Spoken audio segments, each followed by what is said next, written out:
What's up, everybody? It's CMP with Craftmaster Productions and Studio One Tutorials.com. Don't forget to stop by Studio One Tutorials and pick up your premium membership. It is 50 cents a day. Now, today we're going to be going over how to do a Meek Mill style tutorial with the arrangement and everything. I'm going to be using sounds from These Drums Slap Volume 1, and I'm going to be using sounds for Ski Mask samples. Both are available on Studio1Tutorials.com. After this lesson, premium members can find the MIDI to this project inside Studio1Tutorials.com in the advanced members premium Dropbox folder.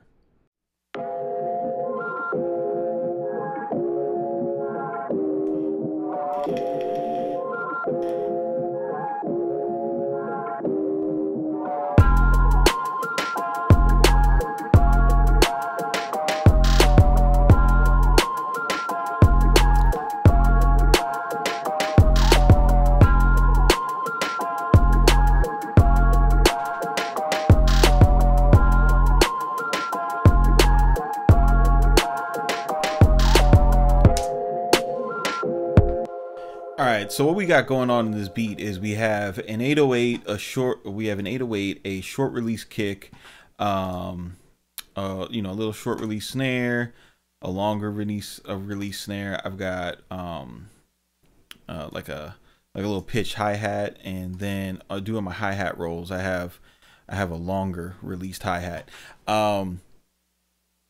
And then I've got this loop from Ski Mask Volume 3. It's called Save a Ho. It's in B minor, and I transposed it up to F minor. And one of the things that I'm doing as far as getting this beat to move is we're starting it off with halftime engaged on the loop. You can hear it working there, and then so that's one of the really quick and easy ways when you're doing beats to get different variations. You don't want to let more than two patterns go by without varying in some aspect or degree. Halftime's a really good way. Loop rater's another way to do it.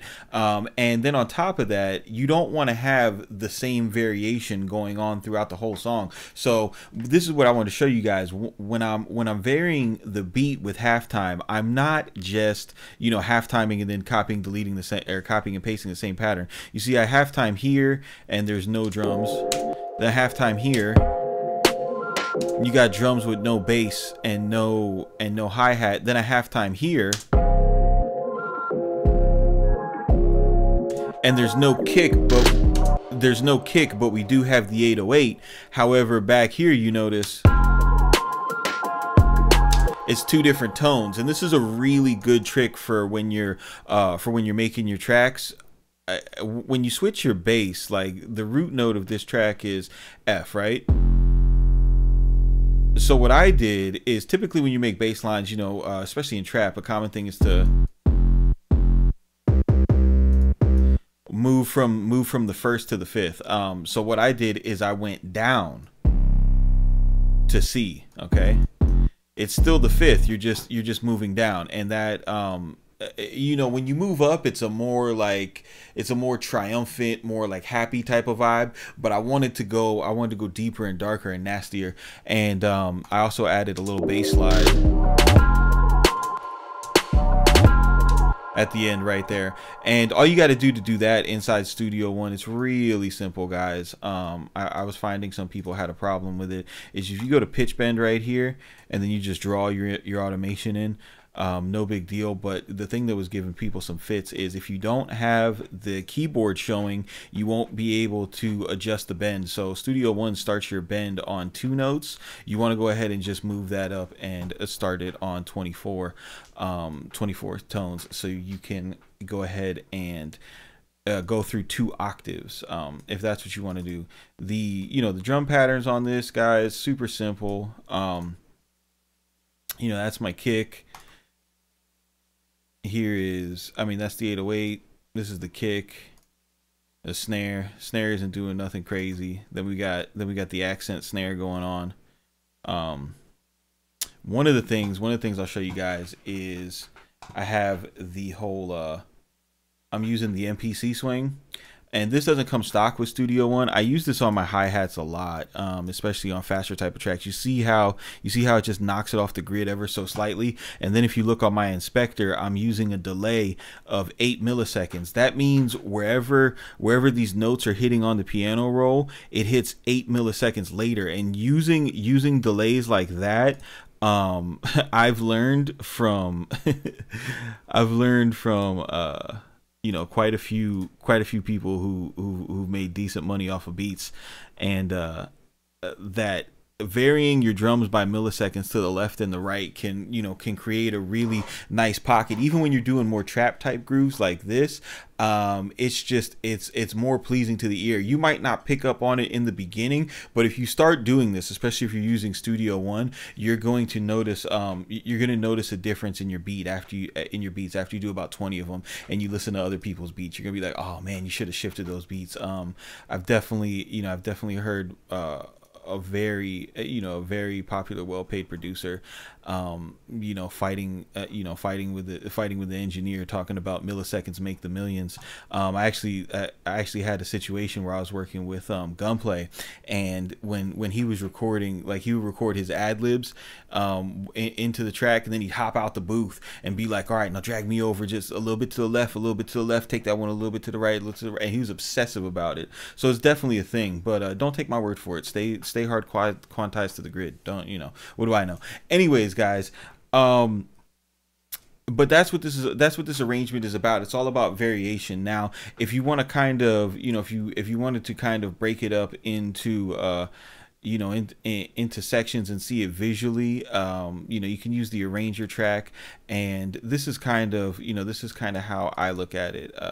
Studio One is going to give you its own names for these sections, right? And that's no big deal, because you're going to be able to rename them. But one thing you want to pay attention to is when you're arranging beats is energy, right? It's all about energy. Understand that hi-hats are the high energy. They carry the high frequency content. It's a big difference when you drop out hi-hats versus when you don't. So let's make this. All right, so chorus, that's the same thing here. We'll call this verse 1. And I'm just left clicking on this, renaming them. Verse 2. Right.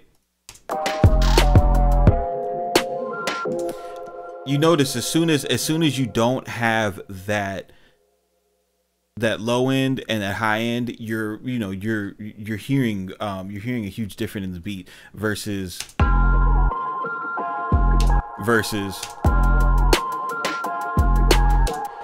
so it's all about alternating the bass and the hi-hats out, right? So I don't want to have I don't want to have the same energy.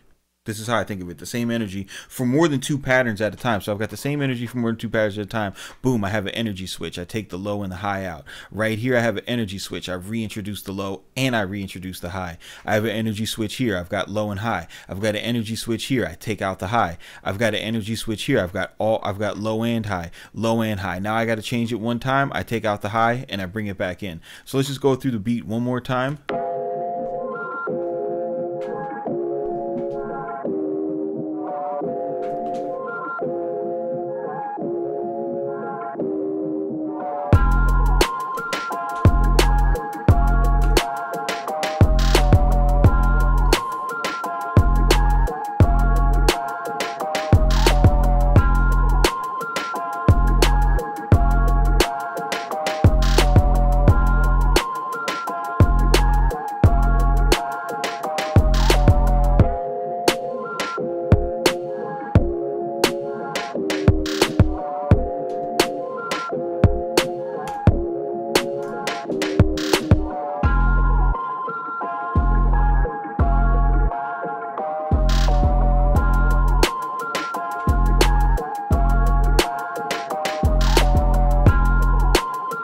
Now the great thing about Studio One is, say I didn't, say I didn't like having this pattern here. I wanted to make the beat longer. I could just switch this around, and I could hold down the Alt key, copy this one, and make the arrangement a little bit longer.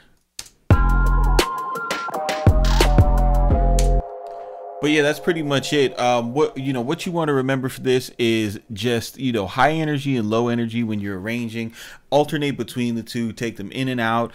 For a Meek Mill type of beat, you want to get a piano type loop that isn't corny, isn't straightforward. This one's dope because it has a vocal sample in the background of it, so it kind of has that East Coast feel to it. Then we're working at 174, which is a more East Coast tempo. We don't have sustained 808s just slapping throughout the whole beat, so that also is something that's more East Coast. But because we're using the 808 actual tone, it is a trap. And if you guys are wondering what 808 is, this is an 808 from my kit. It's called Lil Face Tat. It slaps. I'm using elements from 90s hip hop with the MPC swing, but elements within trap with the with the quick 32T hi-hat rolls. So just a little piece from the 90s, a little piece from today, a little piece from the 90s, a little piece today, and that's it, guys. So if you want the MIDI to this project, just go ahead and sign up to studio1tutorials.com. It's 50 cents a day. Get access to the Dropbox. More of these in the future. Keep it simple, but do not be basic, and we will see you on the next one, fam.